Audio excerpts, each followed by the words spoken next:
Hello guys, welcome to Pronouncist, your pronunciation guide.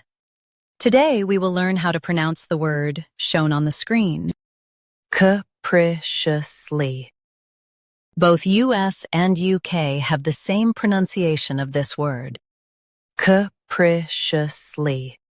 Now read the syllables shown on the screen naturally. K. Pri. Shus. Li. Capriciously. Stress pri and keep shus light. It's unpredictable. K. Pri. Shus. Li. Capriciously. Stress pri and keep shus light. It's unpredictable. K. Pri. Shus. Li. Capriciously. Stress pri and keep shus light. It's unpredictable. K. Pri. Shus.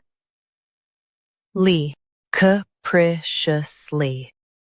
Practice repeatedly and you'll soon be able to say this word perfectly. The best way to practice is to repeat the syllable multiple times. The meaning of the word is acting on a whim. Try repeating this word several times to improve your pronunciation. We post daily videos on useful and commonly mispronounced words to help you speak clearly and confidently. Like this video and subscribe to Pronouncist for more pronunciation guides. Thanks for watching us.